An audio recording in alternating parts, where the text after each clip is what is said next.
आगे बढ़ते हैं। बड़ी खबर आ रही है, पाकिस्तान अब डूबने के कगार पर पहुंच जाएगा। बड़ी खबर इस समय की आपको बता रहे, भारत ने जो पानी रोका था डैम को अचानक से खोल दिया गया है। बड़ी खबर इस समय की आपको बता रहे हैं, पाकिस्तान में बाढ़ का खतरा मंडराने लगा है। जानकारी के अनुसार फ्लड अलर्ट इलाके में जारी कर दिया गया है। सिंधु जल समझौता रद्द करने के बाद भारत ने पाकिस्तान की नदियों में जाने वाले पानी को रोक दिया था, लेकिन बीते कुछ समय से मौसम मेहरबान हुई और नदियों का जलस्तर तेजी से बढ़ा, जिसके बाद भारत ने बिना किसी सूचना के नदियों का पानी छोड़ दिया है। सभी डैम के फाटक खोल दिए हैं, जिसके बाद अब बाढ़ की स्थिति पाकिस्तान में बनती दिख रही है। बड़ी खबर इस समय की आपको बता रहे हैं, भारत में बगलिहार डैम का फाटक खोल दिया गया है, जिसके कारण अब चिनाब नदी में तेजी से पानी बढ़ेगा और इससे पाकिस्तान में बाढ़ का खतरा मंडराने लगा है। बगलिहार डैम का गेट खोले जाने के बाद पाकिस्तान को इसकी सूचना नहीं दी गई, क्योंकि जल संधि रद्द किए जाने के बाद उससे जुड़ी तमाम जवाबदेहियां भारत ने खत्म कर ली है और पाकिस्तान को किसी सूचना न मिलने की स्थिति में वहां बाढ़ के हालात बनेंगे, जिससे पाकिस्तान के लिए मुश्किलें बढ़ती नजर आएंगी।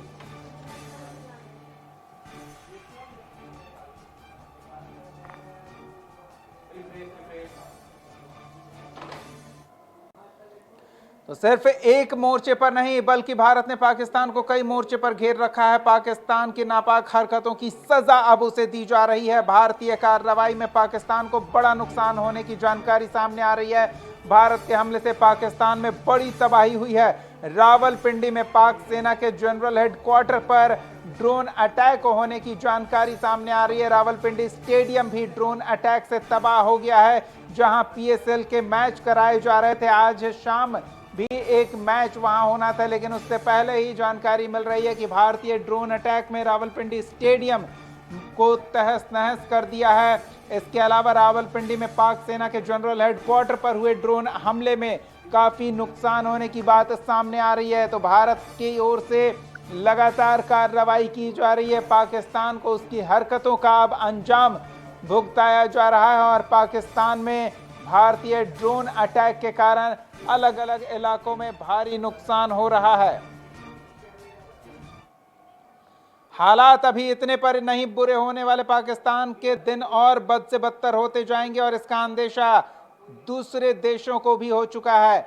तमाम देशों के राजनयिक पाकिस्तान में सुरक्षित हों, ये सुनिश्चित कर रहा है वो देश, और ऐसे में आम नागरिकों के साथ साथ पाकिस्तान में रह रहे अमेरिकी नागरिकों के लिए एडवाइजरी जारी किया गया है। अमेरिका ने अपने नागरिकों के लिए एडवाइजरी जारी कर कहा है कि लाहौर को छोड़ दें या सुरक्षा के लिए आवश्यक कदम उठाएं। अमेरिकी नागरिकों के लिए जो पाकिस्तान में रह रहे हैं, ये एडवाइजरी जारी किया गया है, जिससे ये अंदेशा और बढ़ जाता है कि पाकिस्तान में होने वाले हमलों की तीव्रता बढ़ेगी। पाकिस्तान को और भी भुगतना होगा अपनी करनी का फल। अमेरिका ने अपने नागरिकों के लिए एडवाइजरी जारी किया है। यह इशारा करता है कि भारत की ओर से आगे और तेज और गंभीर कार्रवाई के संकेत दिए गए हैं और अमेरिका को सूचना दी गई है, जिसके कारण अब अमेरिका ने अपने नागरिकों की सुरक्षा सुनिश्चित करने को लेकर एडवाइजरी जारी कर दिया है। लाहौर को छोड़ने या सुरक्षा के लिए आवश्यक कदम उठाए जाने को कह दिया है।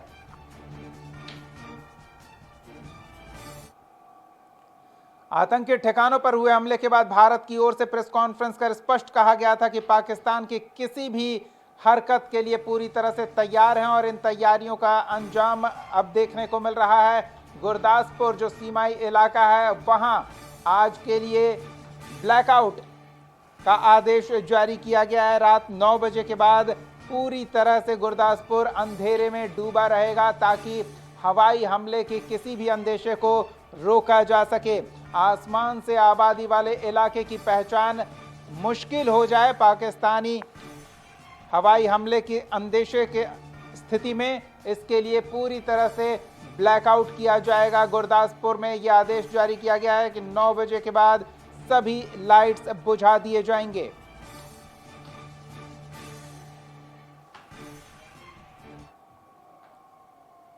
भारत विशेष रूप से यह सतर्कता क्यों बरत रहा है वो हम आपको बता देंगे। आपको याद होगा कि मॉक ड्रिल पूरे देश में किया गया है, महत्वपूर्ण जगहों पर 300 के करीब ऐसे जिलों को चिन्हित किया गया जहां मॉक ड्रिल किया गया। अब ब्लैकआउट का निर्देश जारी कर दिया गया है, उसकी जानकारी हमने आपको दिखाई, और वो इसलिए क्योंकि पाकिस्तान अपनी हरकतों से बाज नहीं आ रहा है।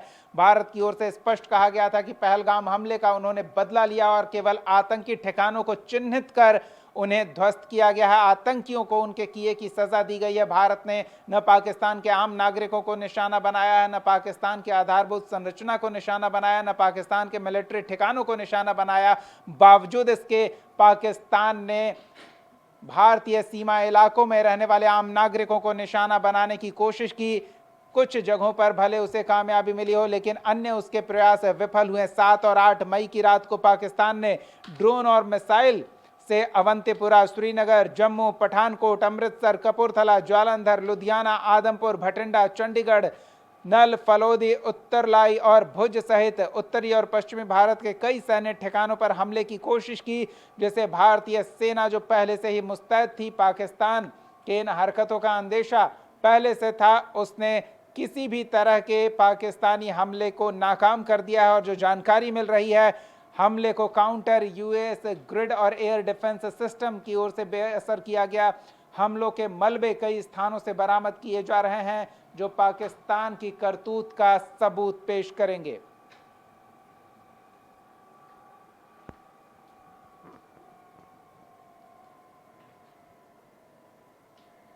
इतना ही नहीं, बिहार और झारखंड तक इसका असर देखने को मिल रहा है। सतर्कता विशेष रूप से बढ़ती जा रही है। अगर पटना की बात करें तो पटना एयरपोर्ट, या फिर झारखंड की राजधानी रांची की बात करें तो वहां का बिरसा मुंडा एयरपोर्ट, दोनों एयरपोर्ट पर सुरक्षा कड़ी कर दी गई है। आने जाने वाले हर व्यक्ति की गंभीरता से जांच की जा रही है, उसके हर सामान की बारीकी से निगरानी की जा रही है, आने जाने वाले हर व्यक्ति पर नजर रखी जा रही है। और आवागमन में कुछ लोगों को परेशानी हो सकती है। आपात स्थिति के मद्देनजर पटना एयरपोर्ट से आने और जाने वाले कुल 7 प्लेन्स को रद्द किया गया है। आपको ये तस्वीर दिखा रहे हैं। कई हवाई जहाज के उड़ान को कैंसिल किया गया है और पटना और रांची एयरपोर्ट पर सुरक्षा बढ़ा दी गई है। सिर्फ पटना रांची ही नहीं, देश के तमाम महत्वपूर्ण सार्वजनिक ठिकाने हों, सरकारी उपक्रम हों, सबको हाई अलर्ट पर रखा गया है। सहयोगी अंकित से ताज़ा जानकारी लेते हैं। अंकित, पाकिस्तान अपनी हरकतों से बाज नहीं आएगा। नागरिकों को निशाना बनाने की कोशिश उसने की, जिसे विफल कर दिया गया। आगे किस तरह की देश में तैयारी है, क्या गाइडलाइंस सरकार की ओर से जारी किए जा रहे हैं ताज़ा? बिल्कुल, निश्चित तौर पर देखिए, अगर हम बात करें कि जिस तरीके से भारत ने पाकिस्तान को करारा जवाब दिया, उसके बाद बिल्कुल पाकिस्तान बौखला गया है। पाकिस्तान ने तकरीबन भारत के 15 जगह ऐसे चिन्हित किए गए थे, वहां पर हमला करने का प्रयास किया गया था, लेकिन उसमें कहीं ना कहीं निश्चित तौर पर विफल रहा। ऐसे में अगर हम बात करें कि कौन कौन से जो ठिकाने थे, तो रक्षा मंत्रालय की तरफ से एक पत्र जारी करके कहा है कि 7 और 8 मई 2025 की रात को पाकिस्तान ने ड्रोन और मिसाइलों का उपयोग करते हुए अवंतीपुरा, श्रीनगर, जम्मू, पठानकोट, अमृतसर, कपूरथला, जालंधर, लुधियाना, आदमपुर, भटिंडा, चंडीगढ़, फलौदी, उत्तरालाई, भुज सहित उत्तरी और पश्चिमी भारत में कई सैन्य ठिकानों पर हमला करने की कोशिश की थी। इस हमले को एकीकृत काउंटर यूएस ग्रिड और एयर डिफेंस सिस्टम द्वारा बेअसर कर दिया गया। इन हमलों में कई मलबे अभी कई स्थानों से बरामद किए जा रहे हैं जो पाकिस्तानी हमलों की पुष्टि करते हैं। पाकिस्तान ने जम्मू कश्मीर के कुपवाड़ा।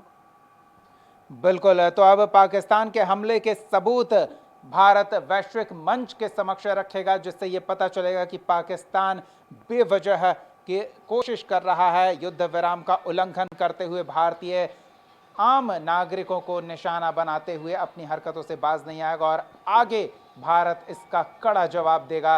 वैश्विक मंच को यह संदेश भारत की ओर से दे दिया जाएगा, क्योंकि लगातार प्रेस कॉन्फ्रेंस हो रहा है। एक और प्रेस कॉन्फ्रेंस प्रस्तावित है, वो आपको हम सीधे दिखाएंगे। हमारे साथ जुड़े रहिए, आगे प्रेस कॉन्फ्रेंस होने वाला है। बड़ी